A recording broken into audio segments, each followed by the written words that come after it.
잠언의 말씀은 우리에게 지혜로운 자의 삶을 살라고 교훈하는 말씀입니다. 그래서 지혜에 대해서 이런저런 여러 가지 비유를 통해서 또 사람들을 통해서 우리에게 지혜가 무엇인가 가르쳐 주고 있습니다. 그래서 의로운 사람은, 또 악한 사람은, 부지런한 사람은, 게으른 사람은, 이렇게 말씀함으로써 우리가 지혜로운 삶을 살라고 가르쳐 주시는 것입니다.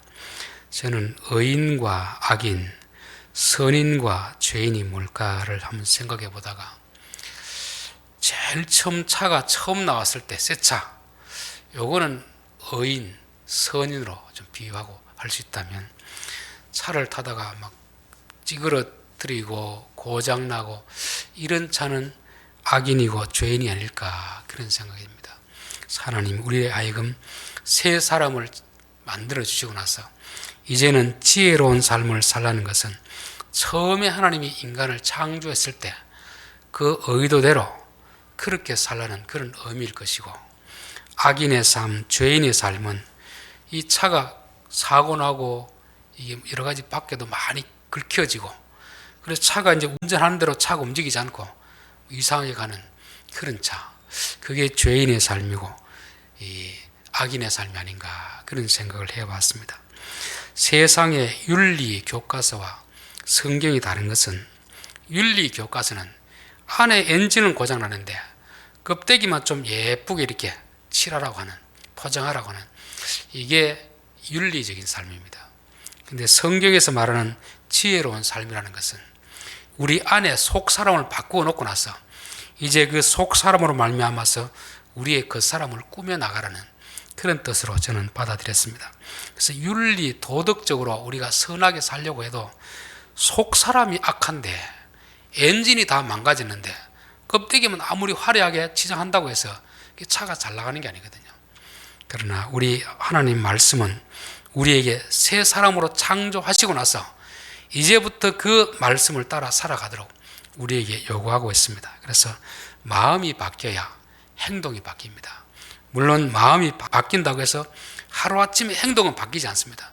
왜냐하면 이 몸이라는 것은 이미 과거에 익숙한 그 버릇, 습관이 있기 때문에 생각하기 전에 이미 벌써 행동이 나가기 때문에 광야 40년 기간을 통해서 애굽의 옛 본성을 버리게 하는 그런 훈련하는 것입니다.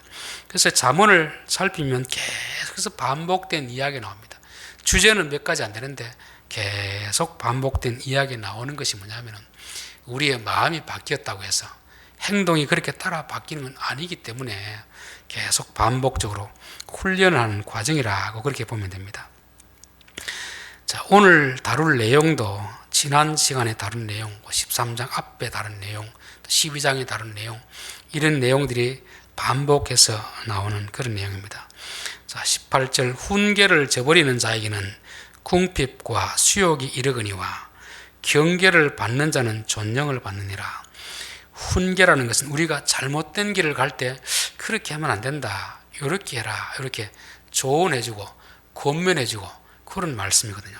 그것을 받아들이면 우리에게 존영, 존경을 받는 그런 사람이 되지만, 그것을 무시하고 저버리면 궁핍과 수욕에 이른다는 말은 어려움을 당하고 부끄러움을 당하는, 수치스러운 일을 당하는 그런 것을 말씀하고 있습니다. 이것을 보면 사람이 불완전한 존재다는 것을 알 수가 있습니다. 차로 말하면 처음에 나올 때 새 차가 아니고 이 많이 망가진 그런 상태인 거죠. 사람들이 자기 생각대로 살다 보면은 완전한 길을 가는 게 아니고 항상 잘못된 길을 갈 수가 있다는 것입니다. 차가 이렇게 가다가 한쪽이 빵꾸 나면 아무리 핸들을 똑바로 잡고 있어도 어떻습니까? 한쪽으로 치우치게 되잖아요. 우리의 사람의 마음이라는 것이 죄로 치우쳐가지고 죄를 행할 수 있는 그런 성향이 있거든, 성향. 그렇기 때문에 하나님 계속 우리에게 훈계를 주시는 것입니다. 그러면 우리가 비록 불완전하지만 바른 훈계를 받고 따라가면 우리는 존경을 받게 되지만, 계속해서 훈계를 무시하면 결국은 어려움에 처하게 되고 또 부끄러움을 당하게 되고 그렇게 된다는 것을 말씀합니다. 자, 잠언 13장 1절에도 지혜로운 아들은 아비의 훈계를 들으나, 거만한 자는 꾸지람을 즐겨 듣지 아니하느니라. 그러니까 아비의 훈계를 듣는 자가 지혜로운 아들입니다. 훈계를 듣지 않은 아들은 어리석은 아들이죠. 그렇죠? 그런데 어리석은 아들을 거만한 아들이랍니다. 그러니까 훈계를 듣지 않는 사람은 거만한 자요, 교만한 자요, 어리석은 사람이지만 훈계를 받아들이는 사람은 지혜로운 사람이요, 겸손한 자라고 할 수 있습니다. 겸손해야 훈계를 듣지, 교만하면 남의 훈계를 듣지 않습니다. 교만은 뭐라고 했습니까? 자기가 제일 똑똑하다고 생각하거든요. 아버지가 말해도 아버지 말도 안 듣는다는 건 뭐냐면 아버지보다 자기가 더 똑똑하다고 생각하는데 그게 교만이요, 어리석은 것입니다. 그래서 우리는 항상 겸손한 자가 되게 해달라고 하나님 앞에 기도해야 됩니다. 왜냐하면 겸손해야 남의 말을 들을 수 있지, 교만하면 남의 말을 듣지 못하기 때문에 그렇습니다. 13장 10절에도 보면 교만에서는 다툼만 일어날 뿐이라 권면을 듣는 자가 지혜가 있느니라. 그러니까 내가 똑똑하다고 생각하고 내가 지혜롭다고 생각하면 남이 내게 훈계를 할 때 오히려 버럭 화를 내고 대들게 되어 있습니다. 그러니 계속 다툼만 일어나는 거죠. 그래서 13장 1절, 10절 그리고 또 오늘 18절에까지 계속 훈계에 대해서 말씀하시면서, 자, 훈계는 겸손한 자가 듣는 것이고 교만한 자는 훈계를 들을 수 없다. 또 교만해서 훈계를 듣지 않으면 다툼이 일어난다. 다툼까지는 괜찮은데 결국은 어떻게 되냐면은 훈계를 저버리면 궁핍과 수욕에 이른다. 많은 어려움과 부끄러움을 당하게 된다는 것을 말씀하고 있습니다. 기독교에서 가장 많이 쓰는 단어 중에 하나가 바로 회개입니다. 회개. 회개란 말은 우리가 가던 길을 돌아서 다시 바른 길로 돌아오는 것입니다. 우리는 열심히 산다고 하지만 잘못된 방향으로 갈 때가 있습니다. 그럴 때 어떻게 됩니까? 돌아와야 되잖아요. 이게 훈계거든요. 그래서 저는 성경을 볼 때마다 우리가 주일날 나와서 말씀을 들을 때마다 훈계의 말씀을 듣는 것입니다. 내가 지금 제대로 살아가고 있는가? 바른 길을 가고 있는가? 아무리 열심히 살아도 방향이 잘못되면 오히려 더 멀리 가게 되는 것입니다. 우리가 서울을 가려고 하면 김천역에 가서 뭘 타야 됩니까? 상행선을 타야 됩니까? 하행선을 타야 됩니까? 상행선을 타야 되잖아요. 이 김천역은 이게 플랫폼이 그렇게 많지 않기 때문인데 대구라든지 부산 이런 데 큰 데 대전 가면은 워낙 많아가지고 자칫 잘못하면은 서울 가는 걸 타야 되는데 부산 가는 걸 탈 수가 있습니다. 한참 가다 보면은 이게 서울이 가까워지는 게 아니고 자꾸 멀어지는 거죠. 왜냐하면 어떤 방향이냐 하는 게 좋습니다. 그래서 저는 항상 말씀 볼 때마다 내가 지금 제대로 가고 있는가, 바른 길을 가고 있는가, 이 훈계를 받는 과정이 바로 말씀을 받는 그런 과정인 것입니다. 자, 19절 소원을 성취하면 마음이 달아도 미련한 자는 악에서 떠나기를 싫어하느니라. 여기서 마음에 달다 하는 표현은 마음이 기뻐도 마음이 즐거워도 이런 번역이 조금 더 적절한 것 같습니다. 소원이 성취되며 마음이 즐겁다. 우리는 누구나 현실에서 부족함이 있거든요. 조금 더 이렇게 되었으면 좋겠다는 바람이 있잖아요. 근데 그 바람이 이루어지면 당연히 기쁘겠죠. 그렇죠?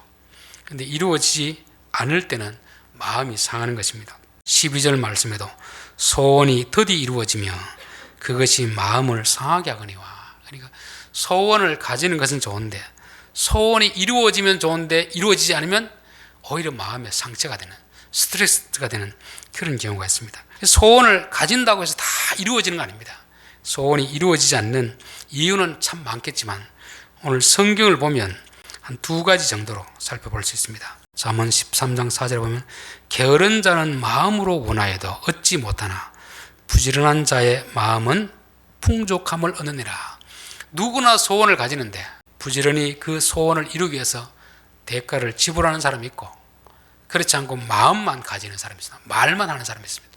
이런 사람은 사실 소원이 이루어지지 않습니다. 그래서 우리가 어떤 꿈을 가지면 그 꿈을 이루기 위해서 부지런히 대가를 지불하는 이런 부지런한 사람은 소원이 이루어짐을 인하여서 풍족함을 얻는다고 되어 있습니다. 근데 오늘 또 19절에 보면은 미련한 자는 악에서 떠나기를 싫어하느니라. 소원이 이루어지지 않는 것은 또 한편에서는 악에서 떠나기를 싫어하기 때문에 소원이 이루어지지 않는 것입니다. 여러분, 소원도 이루어질 수 있는 소원이 있고 이루어질 수 없는 허황된 소원이 있잖아요. 또 정상적인 방식을 찾아가면 되는데 잘못된 방식으로 자꾸 가는 그런 경우가 있습니다. 그런 경우에는 하나님께서 우리에게 훈계하십니다.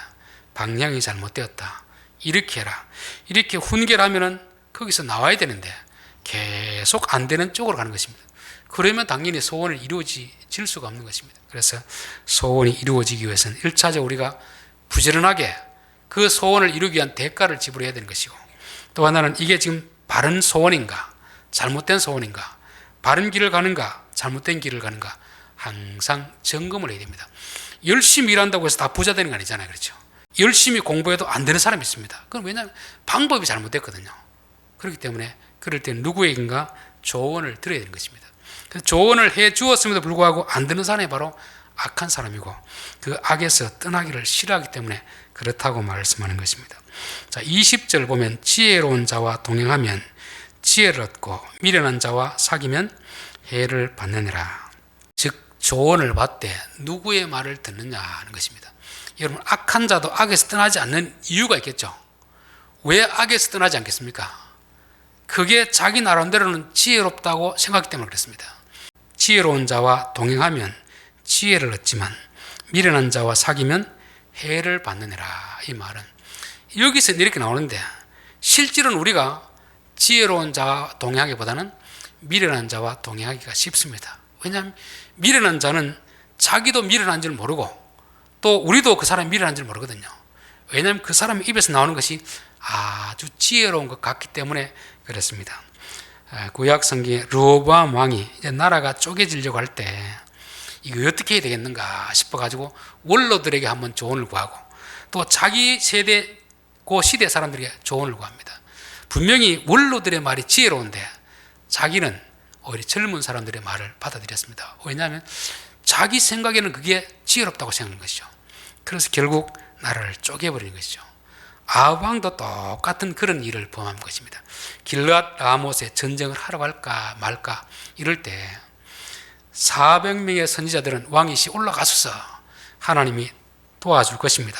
그렇게 말하는 반면에 여호사밧이 다른 사람은 없습니까? 그렇게 했을 때 미가야 선지자 한 명만 올라가시면 죽습니다 했습니다. 그런데 이 두 조언이 있을 때 아합 왕은 뭘 선택하냐면 바로 400명의 선지자들의 말을 전합니다. 근데 이 400명 선지자들도 자기 나름대로는 지혜로운 조언을 했다고 생각하는 것입니다. 이게 참 불행한 것이잖아요. 말하는 사람도 자기가 지금 지혜로운 말인지 어리석은 말인지 구분을 못하고, 듣는 사람도 이게 지혜로운 말인지 어리석은 말인지 구분을 못하는 것입니다. 예수님이 십자가에 달려 돌아가신다는 것을 말씀할 때 베드로가 주여 결코 그런 일이 일어날 수 없습니다. 그런 일은 제가 가만히 있지 않겠습니다. 제가 막아내겠습니다. 이렇게 했습니다. 그때 예수님이 하신 말씀이 사탄아 물러가라. 너 왜 하나님 일을 생각하지 않고 사람 일을 생각하느냐. 베드로 나름대로는 이게 주님을 위한다는 지혜로운 생각으로 말했습니다. 내가 정말 제자로서 충성된 조언으로 했던 것입니다. 그런데 그것이 충성된 조언이 아니고 사단의 말이었습니다. 예수님은 정확하게 그것을 꿰뚫어 봤잖아요. 그래서 그걸 거절했습니다. 그래서 우리 주위에도 보면 어떤 사람이 행동하는 게 저 사람이 왜 어리석게 행동할까를 보면 그 주위에 누군가 조언해 주는 사람이 어리석은 조언을 하고 있습니다. 그 사람이 어리석어도 지혜로운 자의 말을 들으면 지혜롭게 행동하는데, 지혜로운 것 같은데도 어리석은 행동하는 거 보면 뒤에서 조언해 준 사람이 어리석은 사람입니다. 불행한 것은 그렇게 말하는 사람도 자기가 어리석다고 알지 못합니다. 자기 나름대로는 지혜롭다고 말하는 거죠. 그러니까 듣는 사람은 당연히 지혜롭다고 생각하는 거죠. 그래서 우리가 어떤 말을 들을 때 이 말이 지혜로운지 어리석은지 분별할 수가 있어야 됩니다. 13장 14절에 보면 지혜 있는 자의 교훈은 생명의 셈이니 사망의 그늘에서 벗어나게 하느니라. 그러니까 지혜로운 자가 말하는 그 말에는 생명의 셈이다. 생명의 셈이라는 것은 사람을 살리는 말을 한다는 것입니다. 그리고 어리석은 자는 사망의 그늘, 죽이는 말을 한다는 것입니다. 그래서 우리가 말을 들어볼 때 저 사람이 지금 사람을 살리는 조언을 하며 그건 지혜로운 자의 말이고, 사람을 죽이는 자의 말을 하면 어리석은 자의 말인 것입니다. 22절 선인은 그 산업을 자자손손에게 끼쳐도 죄인의 재물은 의인을 위하여 쌓이느니라. 이 선인이 그 산업이라는 것은 단순히 돈을 말하는 게 아닙니다. 유업으로 물려주는 거죠. 유업으로 물려줄 때는 돈을 물려줄 수도 있고 믿음을 물려줄 수도 있고 사명을 물려줄 수도 있습니다. 근데 선한 사람은 그 유업을 자자손손에게 물려줄 수 있는데 죄인의 재물은 의인을 위하여 쌓이느니라. 죄인은 돈을 자식에게 물려주는데 그 돈이 자식에게 있는 게 아니고 이 돈이 다른 데로 옮겨져 버린다는 것이죠. 잠언 23장 5절에 보면 내가 어찌 허무한 것에 주목하겠느냐. 정령이 재물은 스스로 날개를 내어 하늘을 나는 독수리처럼 날아가리라 되었습니다. 우리들은 참 돈을 벌기 위해서 열심히 살아갑니다. 그런데 돈은 열심히 한다고 해서 버는 게 아니고 벌 수는 있는데 어느 순간 날개를 따라서 다 날아가 버린다는 것입니다. 돈은 쓰려고 버리는 건데 들어가긴 들어온 것 같은데 어느 순간 보니까 다 빠져나가고 없습니다. 돈 스스로 뭐 다리가 있는 것도 아니고 날개 달린 게 아니잖아요. 하나님이 보시고 나서 믿음을 따라 사는 사람에게는 없는 돈도 부어주십니다. 그런데 죄를 짓고 불의한 방법으로 돈을 모은 사람은 자식에게 물려준다고 하더라도 날개를 달아가 그 돈을 다시금 다 의인에게 넘겨버린다는 거죠. 그러니까 여러분 돈을 따라 살면 얼마나 불행해진다는 것을 말씀하고 있습니다. 그래서 저는 믿음으로 사는 것이 지혜로운 삶이다. 돈을 따라 살고 돈을 벌기 위해서 불의한 방법을 행하면 어느 순간은 모여 있는 것 같은데 한순간에 나중에 다 없어지는 거죠. 요즘 뉴스 나오는 거 그렇잖아요. 뭐 50억을 받았다, 몇 억을 받았다. 참 그런 것 들으면 얼마나 열받습니까? 그렇죠? 근데 그런 돈이 그대로 계속 있겠습니까? 어느 순간 다 없어지겠습니까? 없어지는 거죠. 오히려 그 돈 때문에 자기 인생을 망치는 것입니다. 그래서 23절에 보면 가난한 자는 밭을 경작함으로 양식이 많아지거니와 불의로 말미암아 가산을 탕진하는 자가 있느니라. 그러니까 불법한 방법으로 돈을 버는 사람은 결국 불의한 방법으로 돈을 쓰기 때문에 그 재산을 다 탕진한다는 거죠. 돈이 많은 게 중요한 게 아니고 어떻게 버느냐 하는 게 중요합니다. 그래서 저는 돈 많은 사람은 안 부럽습니다. 어떻게 벌었는가, 정말 정당한 방법으로 벌었는가, 그리고 또 어떻게 쓰는가, 잘 쓰는 사람이 부러운 것입니다. 그래서 우리 성도들은 너무 남이 많이 가졌다고 해서 욕심낼 필요가 없습니다. 우리가 성실하게 하나님이 내게 주신 일터에서 성실하게 일하면 하나님께서 양식이 많아지게 한다는 것은 단순히 돈을 많이 벌게 해준다는 게 아닙니다. 우리 마음에 풍성한 마음을 준다는 거죠. 기쁨을 준다는 것이고 만족감을 준다는 그런 말씀입니다. 자, 24절 매를 아끼는 자는 그의 자식을 미워함이라. 자식을 사랑하는 자는 근실이 징계하느니라. 이런 설교는 요즘 잘못하면 가정의 폭력을 인정하는 거 아닌가 그렇게 오해할 수 있는데 이건 폭력을 행하라는 그런 말씀이 아닙니다. 정말 자식을 사랑하면 어떻게 하는가를 우리에게 말씀해 주는 것이죠. 우리 시대까지만 하더라도 학교 다닐 때 거의 맞는 게 일상적인 일이었습니다. 아침에 학교 갈 때 모자 좀 삐딱하게 썼다고 맞고, 수업 시간에 또 조금 떠들었다고 맞고, 시험처가 좀 틀렸으면 또 맞고, 그러니까 학교 가면 늘 맞는 게 일상적인 삶이었습니다. 군대 가서도 하루에 안 맞으면 잠이 안 옵니다. 오늘 맞아야 되는데 안 맞으면 나중에 혹시 또 밤에라도 깨워서 때리거든요. 그래서 우리에게 맞는 게 일상적인 삶이 되는데 요즘은 세상이 좋아졌는지 아예 군대도 체벌을 못하게 되었습니다. 학교에 가도 선배도 후배를 못 때리게 하죠. 집에서 설사 부모가 자식을 때리려고 해도 신고하는 시대가 되었습니다. 못 때리게 합니다. 그러다 보니까 참 살기 좋아졌다 그런 생각이 드는데 그게 반드시 좋은 건 아닙니다. 우리 시대에는 너무 때리는 것을 일상화시키고 또 너무 이게 치우칠 정도로 정말 사랑해서 매를 대야 되는데 사랑이 아니고 자기 감정 풀기 위해서 때리는 그런 경우가 부지기수였거든요. 선생님들도 아침에 부부 싸움하고 왔는지 화가 나면 괜히 트집 잡고 애들 때리고 이랬잖아요. 그거는 잘못된 것이거든요. 정말 제자를 사랑하는 마음 때리는 것은 저는 동일합니다. 자, 오늘날도 자식도 마찬가지잖아요. 정말 자식을 사랑하면 꼭 폭력을 가하라는 게 아니고 사랑의 매를 대라는 것인데 퇴해지라는 것입니다. 이것은 이제 사람을 모르기 때문에 그렇고 사랑이 무엇인지 모르기 때문에 그렇다고 볼 수가 있습니다. 이 사람들을 이제 어떤 잘못을 했을 때 제일 좋은 것은 말로 하는 거죠. 그렇죠? 말로 훈계를 하고 타이르고 하는 것입니다. 그런데 말로 해도 또 안 되는 경우가 있습니다. 사람이 악하면 계속 말을 해도 안 되는 경우가 있잖아요. 그래서 저는 사람들을 보면서 말로 해서 되는 사람이 있고 말로 해서 안 되는 사람이 있습니다. 오히려 그것을 악용하는 사람, 악용, 그렇죠. 악용하는 사람들에게는 물리적인 훈계가 필요한 것이 훈계. 그럴 때 사람은 말을 듣게 되는 거거든요. 그리고 또 사랑이라는 건 뭐냐면 다 그냥 잘못했을 때 무조건 용서해 주는 것만이 사랑이 아니다. 용서해 주는 것이. 정말 그 사람이 말을 해서 알아듣고 고치면 좋은데 안 고치고 계속 그 악을 반복할 때는 물리적인 어떤 압박을 통해서 고쳐주는 게 사랑이다 하는 것이 있습니다. 예전에 들은 이야기인데 어떤 아들이 이제 감옥 가서 사형 집행을 앞두고 있습니다. 근데 이제 마지막으로 어머니와 면회를 하는데 어머니에게 손 좀 잡아봅시다 해가지고 손을 넣거든요. 근데 아들이 그 어머니의 손가락을 깨물었더랍니다. 왜 깨물었냐면은 이 아이가 어릴 때 친구 집에 있는 조그만 장난감을 하나둘씩 훔쳐왔습니다. 그럼 분명히 집에서 안 사줬는데 이게 들어오면 부모가 생각을 해야 되잖아요. 아, 이게 훔쳐왔구나 생각하고 그때마다 손으로 매를 댔더라면 버릇을 고쳤을 텐데 그때 가만히 뒀습니다. 그래서 바늘도둑이 소독된다고 결국은 자기가 사형을 당할 이런 위치에 와 있으니까 그 어머니의 손을 물었다는 이야기를 들으면서 아 그렇겠구나. 어머니가 아들이 잘못했을 때 무조건 용서해 주는 게 사랑은 아니구나.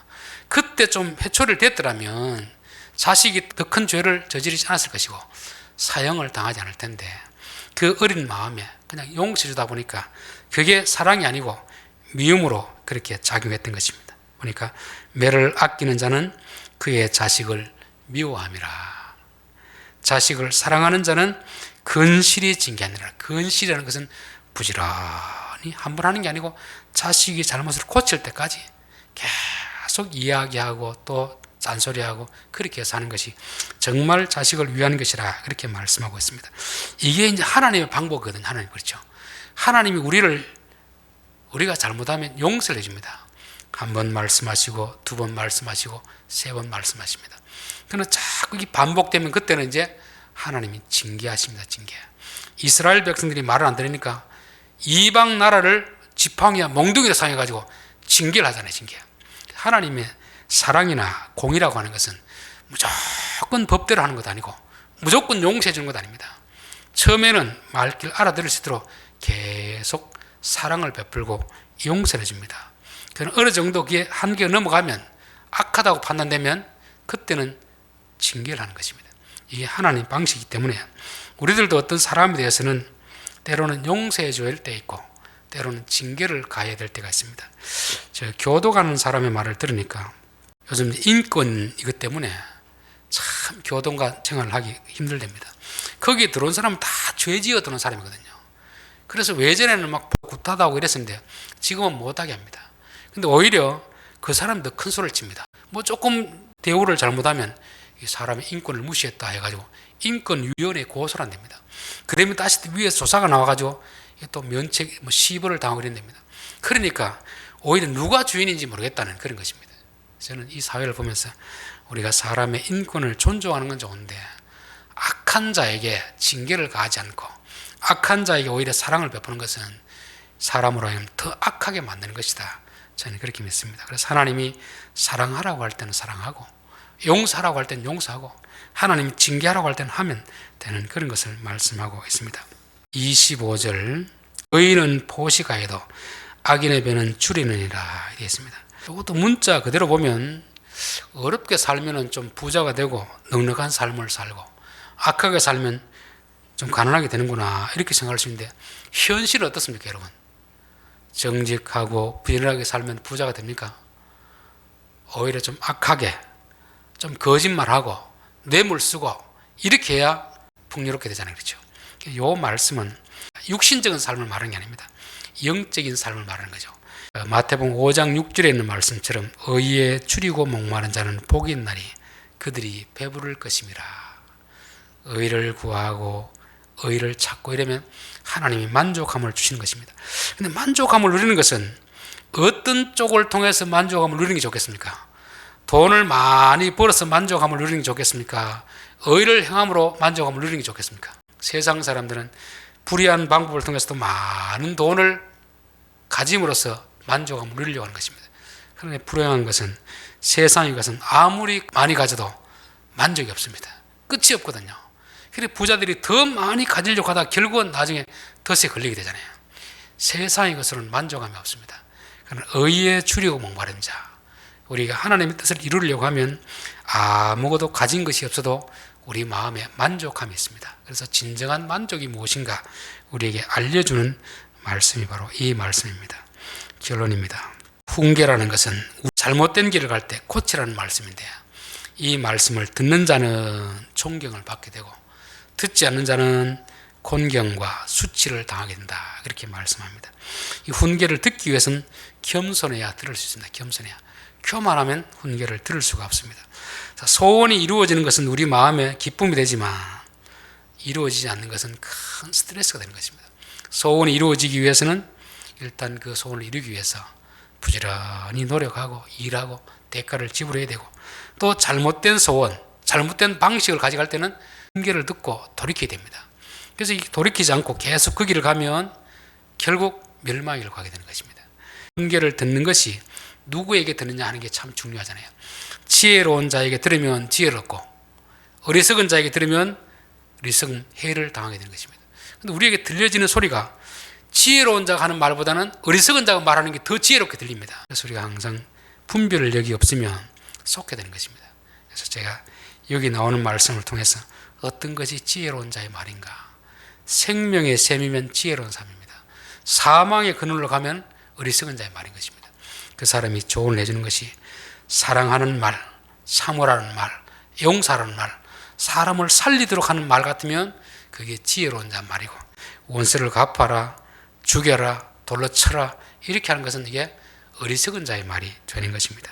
선인은 유업을 자자손손에게 물려주지만 어리석은 자의 모은 돈은 선인에게 하나님 옮겨버리신다는 것입니다. 이 말은 우리가 돈을 따라가지 말고 믿음을 따라가자는 그런 말입니다.